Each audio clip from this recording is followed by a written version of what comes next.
हर हर महादेव। क्या आपने कभी सोचा है कि आज जो महामारी दुनिया में फैलती है उसका संकेत हजारों साल पहले ही दिया जा चुका था। प्राचीन कथाओं में वर्णन मिलता है कि ऐसे असुर जिसका नाम जरासुर था, जो रोग, महामारी और मृत्यु का प्रतीक था। जब पूरी पृथ्वी उसके आतंक से कांप उठी तब प्रकट हुई मां शीतला माता, शांति, उपचार और संतुलन की देवी। लेकिन कहानी यही खत्म नहीं होती है। उनकी रक्षा के लिए स्वयं महादेव ने भेजा अपना रौद्र रूप भैरव। क्या ये सिर्फ एक कथा है या फिर आने वाले समय की चेतावनी है? क्या आज का कोविड, केमिकल वार और भविष्य के खतरे उसी कहानी की पुनरावृत्ति है? इस वीडियो में जानिए ज्वारासुर का असली रहस्य और शीतला माता का प्रकट भैरव की भूमिका और आज के समय इसका कनेक्शन। ये सिर्फ कहानी नहीं, एक संकेत है। मिशन हमारा सनातन को आगे बढ़ाना। आप भी चैनल सब्सक्राइब करिए, शेयर करिए, कमेंट्स करिए, जय सनातन लिखिए। सनातन को आगे बढ़ाने में हमारा योगदान दीजिए और हमारा हौसला बढ़ाइए। मैं आपसे कहूंगा कि जो कुछ अभी दुनिया में हो रहा है वो पहले से तय था। उसके संकेत सालों पहले दिए जा चुके हैं। तो क्या आप मानोगे अगर मैं आपको बताऊं कि जो महामारी आज दुनिया को हिला देती है वो कोई नई चीज नहीं है? क्या होगा अगर ये सब पहले से ही हो चुका है और उसका जिक्र हमारे प्राचीन ग्रंथों में पहले से ही लिखा जा चुका है? सबसे डरावनी बात क्या होगा अगर वो शक्ति जो उस समय मानवता को बचाने आई थी आज भी हमारे आसपास मौजूद है, लेकिन हम उसे पहचान नहीं पा रहे। सोचिए, रात का अंधेरा हो, सन्नाटा हो, अचानक एक चीख, ऐसी चीख जो सिर्फ एक इंसान की नहीं पूरी मानवता की थी। बहुत प्राचीन समय की बात है जब पृथ्वी पर न कोई विज्ञान था न कोई आधुनिकता थी, लेकिन एक ऐसी बीमारी थी जो किसी भी विज्ञान से कहीं ज्यादा खतरनाक थी। उसका नाम था ज्वारासुर, जो कोई साधारण असुर नहीं था, जो बीमारी का रूप था, महामारी का साक्षात स्वरूप था। उसका स्पर्श मौत को निमंत्रण और जैसे ही वो किसी को छूता शरीर जलने लगता, जैसे ही भीतर आग लग गई हो, त्वचा पर फपोले, आंखों में डर और कुछ ही पलों में जीवन खत्म।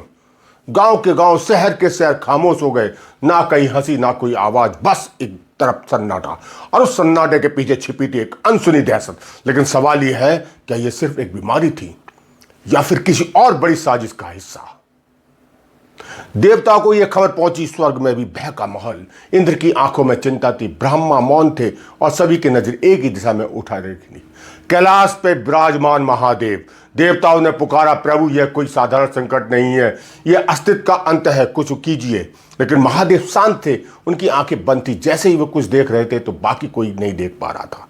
और फिर उन्होंने धीरे से अपनी आंखें खोली और कहा, यह बीमारी नहीं, ये असंतुलन टूटता है। जब संतुलन को टूटता है तब प्रकृति स्वयं अपना उत्तर देती है। और उसी क्षण कुछ ऐसा हुआ जिससे पूरे ब्रह्मांड की दिशा बदल दी। महादेव के तेज से आदि शक्ति की ऊर्जा से एक दिव्य प्रकाश उत्पन्न हुआ। वो प्रकाश इतना शीतल था कि उसके आसपास आते ही जलती हुई धरती ठंडी होने लगी। उस प्रकाश से प्रकट हुई एक देवी, उसका चेहरा करुणा से भरा हुआ था, आंखों में ममता थी लेकिन भीतर अपार शक्ति। नीम की पत्तियों का आभूषण, हाथ में कलश और एक झाड़ू गधे पर सवार, वो धीरे धीरे पृथ्वी की ओर बढ़ी और जैसे ही उन्होंने कदम रखा हवा बदल गई, वातावरण शांत हो गया, लोगों के शरीर का ताप कम होने लगा। क्या यह कोई चमत्कार था या फिर एक नई शुरुआत? लोग उन्हें देखने लगे, कुछ डरे हुए, कुछ उम्मीद से भरे। तब एक बूढ़ी स्त्री कांपती आवाज में पूछा, आप कौन हो देवी?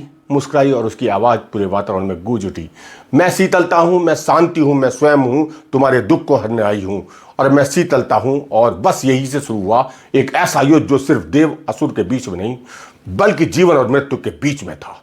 लेकिन ज्वारासुर से सब चुपचाप नहीं देखा गया। उसकी आंखों में आग भड़क उठी। उसने गर्जना की, कोई भी मेरी बनाई हुई इस दुनिया को खत्म नहीं कर सकता। अगर शांति आई तो मेरा अस्तित्व मिट जाएगा। और तभी उसने अपने सबसे भयानक रूप को धारण किया। पूरी धरती कांप उठी। क्या शीतला माता और इस विनाश को रोक पाई? क्या मानवता का अंत हो चुका था? धरती कांप रही थी, आकाश लाल हो चुका था। ज्वारासुर अब सिर्फ एक असुर नहीं था, वो प्रलय बन चुका था। उसकी हर सांस जहर थी, हर कदम विनाश और हंसा एक ऐसी हंसी जिसे सुनकर एक आत्मा कांप जाए।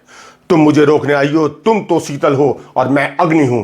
शीतला माता खड़ी हुई और उन्होंने धीरे से अपना कलश उठाया और कहा, अग्नि चाहे कितनी भी प्रचंड क्यों ना हो, एक बूंद उसे शांत कर सकती है। और तभी उन्होंने अपने झाड़ू उठाई और जमीन पर हल्के से फेर दी और धूल उठी। वो साधारण धूल नहीं थी, वो उन सभी बीमारियों का नाश कर रहा था जो ज्वारासुर ने फैलाई थी। लोगों के शरीर में दाने गायब हो गए, बुखार उतरने लगा। लेकिन ज्वारासुर क्रोधित उठा, उसने चिल्लाकर कहा, तुम अकेली हो, मैं तुम्हें हजारों में भी हूं। और उसी क्षण अंधेरे से प्रेत, पिशाच और रोग की अनगिनत शक्तियां बाहर आने लगी। पूरा वातावरण डर सा गया। क्या अब भी कोई उम्मीद थी?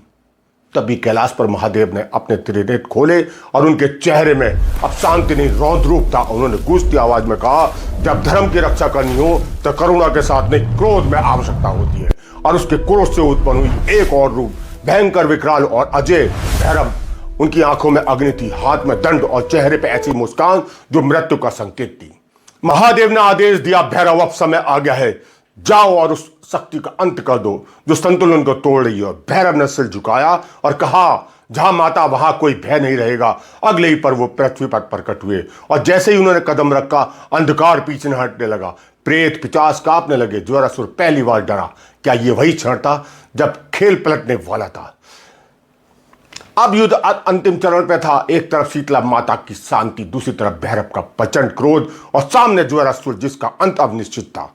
भैरव ने आगे बढ़ते हुए कहा, तुमने भय फैलाया, अब मैं तुम्हें भय का अर्थ समझाऊंगा। और एक ही प्रहार में उन्होंने ज्वारासुर की सारी शक्ति को तोड़ना शुरू कर दिया। शीतला माता ने अपने कलश से जल छिड़का और जो भी अंधकार था वो खत्म होने लगा। ज्वारासुर घुटने पे आ गया। उसने कांपते हुए कहा, मुझे क्षमा कर दो माता। उसे देखा और कहा, विनाश तुम्हारा स्वभाव था लेकिन संतुलन ही सत्य है। और उसी क्षण ज्वारासुर ने अपने अस्तित्व को त्याग दिया। धरती शांत हो गई। लोगों की आंखों में आंसू थे लेकिन इस बार दर्द के नहीं, आभार के थे। तब से जहां भी शीतला माता की पूजा होती है वहां भैरव पहरा देते हैं, क्योंकि शांति को बनाए रखने के लिए सुरक्षा जरूरी है। सोचिए, आज जो बीमारियां फैलती हैं, वो युद्ध होते हैं, जो रासायनिक हथियार बन रहे हैं, क्या ये सब उसी कहानी की पुनरावृत्ति नहीं है? क्या आज भी ज्वारासुर किसी और रूप में वापस नहीं आया है? सबसे बड़ा सवाल, अगर वो फिर आया है तो क्या हम शीतल और भैरव को पहचान पाएंगे? इस बार हम अकेले होंगे। सच्चाई यह है, शीतला माता सिर्फ एक देवी नहीं, वो सुरक्षा है, संतुलन और करुणा का प्रतीक है। और भैरव अनुशासन और सुरक्षा का अंग। अगर हम दोनों को अपने जीवन में उतार लें तो कोई भी ज्वारासुर हमारा कुछ नहीं बिगाड़ सकता। तो अगली बार जब आए, आप डरे नहीं। याद रखिए, शांति और शक्ति हम हमेशा साथ चलते हैं और जहां ये दोनों होते हैं वहां अंधकार कभी नहीं जीत सकता। जय शीतला माता की।